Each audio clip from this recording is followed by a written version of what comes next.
Avant de commencer les commentaires ou commenter ce chapitre qui est sans Kamaï alayhi salatu wassalam, on va vous parler de ce qui se passe actuellement dans le monde musulman. Il faut savoir une chose, que le fait d'ordonner le bien et de blâmer le mal est parmi les caractéristiques des croyants. Et d'ailleurs, c'est pour ça qu'Allah Azza wa Jalla a envoyé les prophètes et les messagers. Muhammad alayhi salatu wassalam, certes, il a été envoyé avec un grand message, mais qu'est-ce qu'il a rapporté ce message? Le fait de ordonner le bien et blâmer le mal. Ça, c'est parmi les caractéristiques de notre bien-aimé Muhammad alayhi salatu wassalam. وفي عجالة كما هو دائما نحدث الناس عما يحدث في هذه الأيام بالضبط والربط في 12 من ربيع الأول. Et à chaque fois on parle et à chaque année on est dans l'obligation d'ordonner le bien et de blâmer le mal concernant ce qui se passe exactement le 12 de Rabi' al-Awwal. يحتفل الناس بمولد النبي عليه الصلاة والسلام. En résumé, les gens ils sont en train de fêter la naissance du prophète. Le 12 Rabi' al-Awwal, le prophète alayhi salatu wassalam est mort. وأحب الناس وأكثر من أحب الرسول عليه الصلاة والسلام هم الصحابة، وعلى رأسهم أبي بكر صاحبه وصديقه وحبيبه، وكذلك عمر وعثمان وعلي وجل الصحابة وكل الصحابة. هؤلاء كانوا يحبون النبي عليه الصلاة والسلام أشد حب من أنفسنا للنبي عليه الصلاة والسلام، ولا أحد يستطيع أن يقول أنا أحب الرسول أكثر من أبي بكر وعمر وعثمان والصحابة. Les personnes qui ont aimé le prophète alayhi salatu wassalam en témoignent devant Allah et ses anges et le monde invisible des djinns et le monde invisible des anges. Et on vous fait témoin. Et par Allah Azza wa Jal, on aime Muhammad alayhi salatu wassalam plus que tout le monde, plus que nos propres enfants, notre propre personne, nos parents, nos biens, plus que tout le monde. Et d'ailleurs, la personne qui a aimé le prophète alayhi salatu wassalam le plus, c'est Abu Bakr, son ami, celui qui l'aimait le plus. Et puis on a Omar, radiallahu anhu, Abu Bakr, Omar, Uthman, Ali, et l'ensemble et tous les sahaba. Personne ne peut dire que moi j'aime le prophète alayhi salatu wassalam plus que Abu Bakr. La personne qui dit ça, il a perdu la raison. ثم كذلك التابعون وتابع التابعين وكذلك الأئمة الأربعة، الإمام أبي حنيفة والإمام مالك والإمام الشافعي والإمام أحمد، كلهم يحبون النبي عليه الصلاة والسلام أكثر مما نحبه نحن، وهذا لا يستطيع أن ينكره عاقل. On témoigne aussi, avec toute modestie, même si on aime le prophète alayhi salatu wassalam plus que tout le monde, mais on croit aussi que les suiveurs qui sont les élèves des compagnons, et puis les suiveurs des suiveurs, et parmi eux les 4 écoles connues, l'imam Abi Hanifa, l'imam Malik, l'imam Shafi'i, l'imam Ahmed, tout ce qu'ils nous ont rapporté, tout ce qu'on a vu, on témoigne devant Allah Azza wa Jal qu'ils aiment le prophète alayhi salatu wassalam plus que nous. Donc pendant 4 siècles, personne de ces croyants qui aimaient le prophète alayhi salatu wassalam plus que tout ont fêté la naissance du prophète alayhi salatu wassalam. Donc, يعني هؤلاء القرون الثلاثة الأول، القرن الأول ثم الثاني ثم الثالث ثم الرابع، لم يعرف على أحد من المؤمنين الأولين السابقين أنهم احتفلوا بمولد النبي عليه الصلاة والسلام. Donc les premiers qui nous ont précédés, on n'a pas rapporté, soit le premier siècle, le deuxième, le troisième, le quatrième, que les musulmans et les croyants, ils ont fêté la naissance du prophète sallallahu alayhi wa sallam. Parce qu'ils avaient la certitude que le prophète alayhi salatu wa sallam, il est mort le 12 Rabi' al-Awwal. On ne fête pas la mort d'une personne. Et on dit à ces personnes, imaginez-vous qu'une personne va venir maintenant, il va fêter la mort de ta maman ou de ton père, que tu aimes, que tu chéris. Est-ce que tu vas l'accepter? Pourquoi tu l'acceptes pourtant? Bien-aimé Muhammad alayhi salatu wa salam. Les preuves, ils sont interminables. Il y a des livres qui ont été écrits concernant ce sujet. Donc le fait de détailler, on peut le faire. On dit à ces personnes, juste répondez avec des preuves.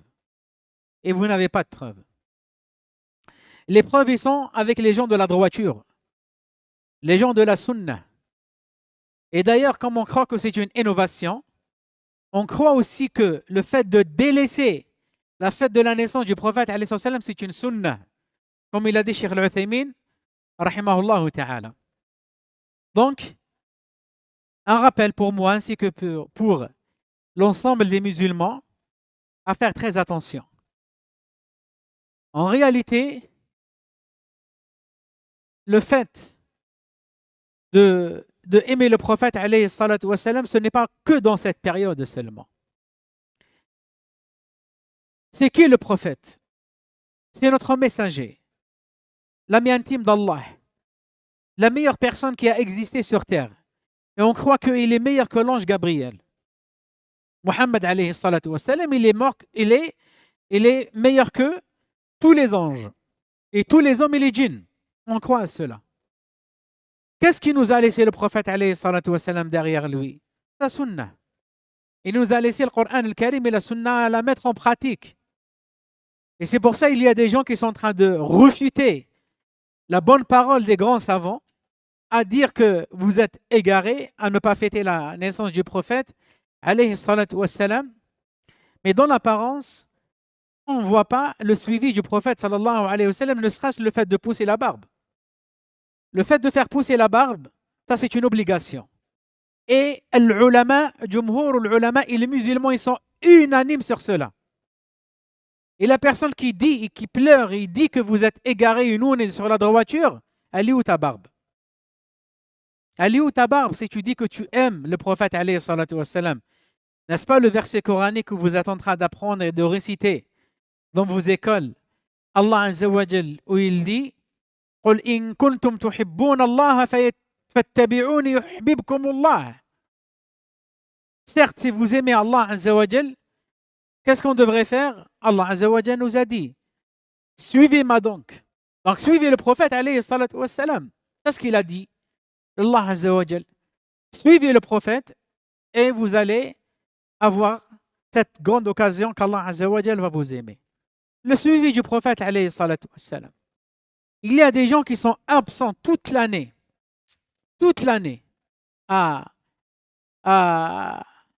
dans cette, et dès que la période de la naissance du prophète alayhi salatu wassalam, c'est comme ils vont renaître, c'est comme ils vont revivre. Mais en réalité, nous on vit avec la sunna du prophète alayhi salatu wassalam toute notre vie.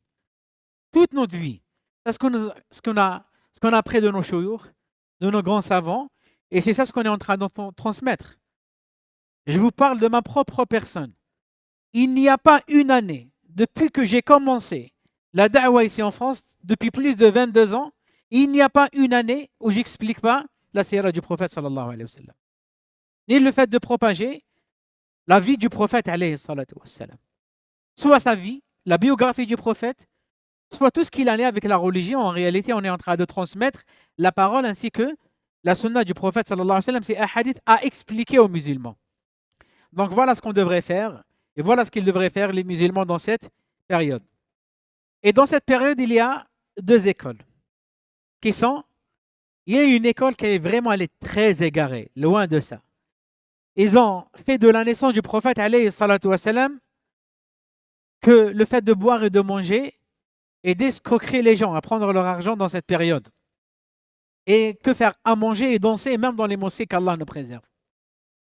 Il y a une autre école où qu'est-ce qu'ils font? Ils vont réciter le Coran, réciter les hadiths du prophète sallallahu alayhi wa sallam et réciter même quelques poésies dans les mosquées à dire Ihya'ul layali. On va refaire revivre ces nuits pendant 7 nuits et 7 jours, ils font que ça.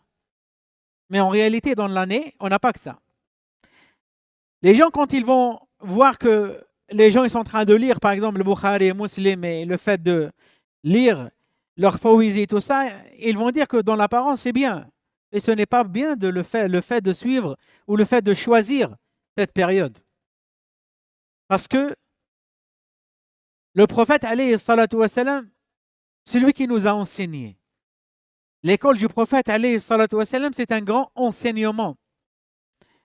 En résumé, n'est-ce pas, des compagnons sont venus vers les épouses du prophète, alayhi salatu wassalam, à dire quoi? Qu'est-ce qu'il fait, le prophète sallam, comme adoration au sein de son foyer? Et ils ont été informés. C'est comme ils ont minimisé l'adoration du prophète. Et personne ne peut égaler l'adoration du prophète, sallallahu alayhi wa sallam. Eh bien, ils ont pris une décision. Ils ont dit, le prophète, on lui a pardonné ses péchés passés et futurs. C'est pour ça qu'il ne fait pas beaucoup d'adoration. Par rapport à leur estime à eux. Mais en réalité, personne ne peut faire ce que le prophète a fait.